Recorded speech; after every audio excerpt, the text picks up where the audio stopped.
how the IPS community software sends outgoing email and what email to present if a visitor is having any sort of problems. IPS community supports two different types of sending emails.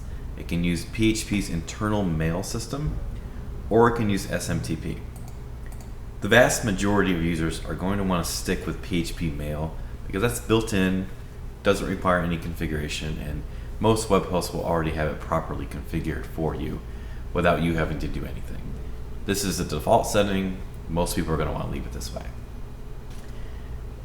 Also, IPS community software allows for the sending of HTML emails rather than plain text. The advantage here is HTML emails are more visually attractive. They allow you, if you wanted to, you could put your logo up there, change the colors, and even put in perhaps call-outs to things you're trying to promote or advertising. It's pretty flexible in that regard. This turns that system on and off here. To actually edit the HTML email's look and feel, please look lower in this document for more technical information on that. The next two settings are your incoming and outgoing email address. This is very straightforward. The incoming email address is only displayed on error pages. So if a visitor is having some issues, perhaps they're hitting a broken link, or they're getting a permission denied error, or maybe they lost their password and they're having trouble recovering it, this email is displayed on error pages as the contact email address for them to get help. The second email address is your outgoing email address.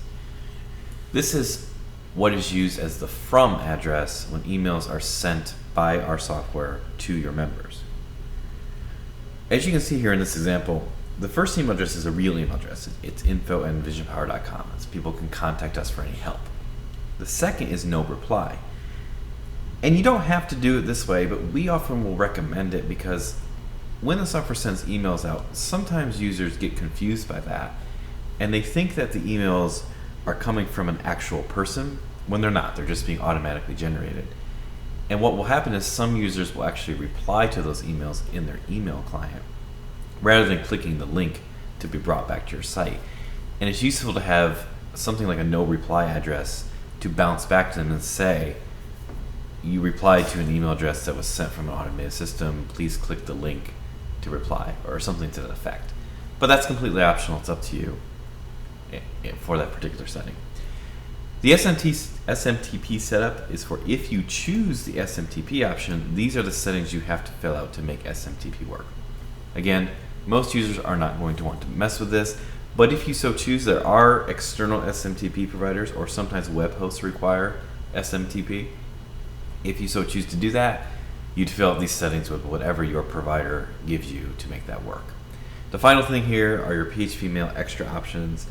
Most people are not going to want to mess with these. These are for advanced users who need to give additional commands to PHP for their mail to process correctly. Maybe they need to specify a specific from header or an anti-spam header, things like that. Usually you want to leave this alone unless technical support or your web host tells you otherwise.